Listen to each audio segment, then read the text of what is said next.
بسم اللہ الرحمن الرحیم السلام علیکم ورحمۃ وبرکاتہ۔ ایک دن شاہ جہان بادشاہ شکار کے لیے نکلے تو ایک زخمی ہرن کا پیچھا کرتے ہوئے اپنے ساتھیوں سے دور چل کر بچھڑ گئے۔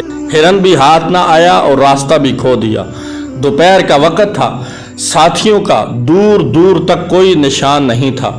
بادشاہ کو سخت پیاس لگی تھی، اتنے میں ان کی نظر بڑکے کے ایک درخت پر پڑی جس کی ٹھنڈی چھاؤں کے نیچے ایک گدڑیا اپنی بھیڑ بکریوں کے ساتھ بیٹھا تھا۔ بادشاہ نے، جو اس وقت شکار کے کپڑوں میں تھے، گدڑیے سے پانی مانگا تو اس نے بتایا کہ ساتھ لایا ہوا پانی ختم ہو گیا ہے۔ اس نے فوراً ایک بکری کے دودھ سے برتن دھو کر دوسری بکری کا دودھ بادشاہ کو پینے کے لیے دیا۔ شاہ جہان کو گدڑیے کی یہ بات بہت پسند آئی۔ اس نے اس سے کاغذ مانگا۔ جنگل میں بھلا گدڑیے کے پاس کاغذ کہاں؟ بادشاہ نے بڑ کا ایک پتا توڑ کر اس پر خنجر کی نوک سے کچھ لکھا اور اس گدڑیے کو دیتے ہوئے بولے، یہ لو اپنا انعام، ہم نے تمہیں 2 گاؤں جاگیر میں دے دیے ہیں۔ جمعہ کو یہ پتہ لے کر جامع مسجد دہلی آ کر ہم سے مل لینا۔ گدڑیا خوش ہو کر گاؤں لوٹ چلا۔ اپنی کمبل زمین پر ڈال کر وہ پتا اس پر رکھ دیا اور بکریاں بند کرنے لگا۔ ایک بکری جو ادھر سے آئی تو اس نے پتا منہ میں اٹھا لیا اور گدڑیے کے پہنچنے سے پہلے چٹ کر کھا گئی۔ اس کا اسے بڑا دکھ ہوا اور وہ یہ کہتا ہوا جنگل میں چلا گیا کہ بکری 2 گاؤں کھا گئی۔ آخر جمعہ کا دن آ پہنچا۔ گدڑیا اپنی گاؤں سے نکل کر دہلی کی طرف چل پڑا۔ چلتے چلتے دوپہر ہو گئی۔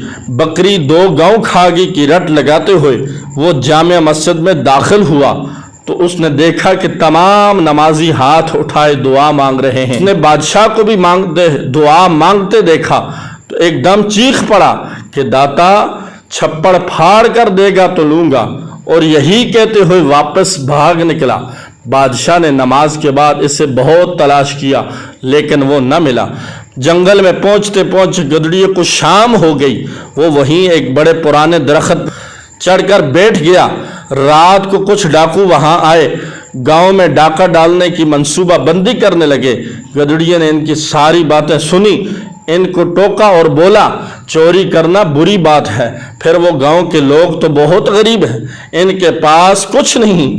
اگر تم لوگوں کو واقعی پیسہ چاہیے تو اس درخت کے نیچے کھودو، میں نے اپنے بڑوں سے سنا ہے یہاں ایک بہت بڑا خزانہ دفن ہے۔ یہ کہہ کر وہ گدڑیا گاؤں کی طرف داتا چھپڑ پھاڑ کر دے گا تو لوں گا کی رٹ لگاتا ہوا چلا گیا۔ ڈاکوؤں نے بڑی بحث کے بعد کھدائی شروع کی اور وہاں سے سچ مچ 2 بڑے برتن نکل آئے۔ ڈاکو بڑے خوش ہوئے، مگر جیسے ان لوگوں نے برتن کھولے تو اس میں سانپ اور بچھو بھرے ہوئے تھے۔ ڈاکوؤں کو یہ دیکھ کر بڑا غصہ آیا اور وہ برتن لے کر گاؤں کی طرف چل پڑے۔ ایک جھونپڑی سے گدڑیے کی آواز آ رہی تھی۔ انہوں نے وہ دونوں برتن اس گدڑیے کی آنگن میں الٹ دیے تاکہ سانپ اور بچھو اس سے ڈس لیں، لیکن ان برتنوں سے اشرفیاں گرنے لگی اور اس کی شور سے گاؤں کے لوگ جاگ گئے۔ ڈاکو نے گاؤں والوں کو جاگتے دیکھ کر وہاں سے بھاگنا غنیمت جانا۔ گدڑیے نے بھی اپنی جھونپڑی سے باہر آیا اور اپنے آنگن میں اشرفیاں دیکھ کر زور سے نعرہ لگایا، داتا تو سچا ہے، تو نے مجھے چھپڑ پھاڑ کر دیا۔ اگلی صبح بادشاہ کے ملازم بھی گاؤں پہنچ گئے اور اسے دریا میں لے گئے۔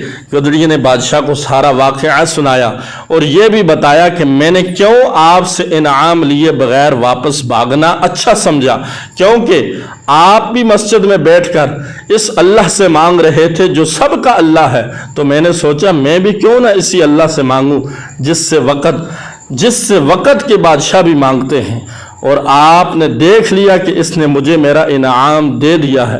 بادشاہ نے گدڑیے کو عزت کے ساتھ اس کے گاؤں بھیج دیا۔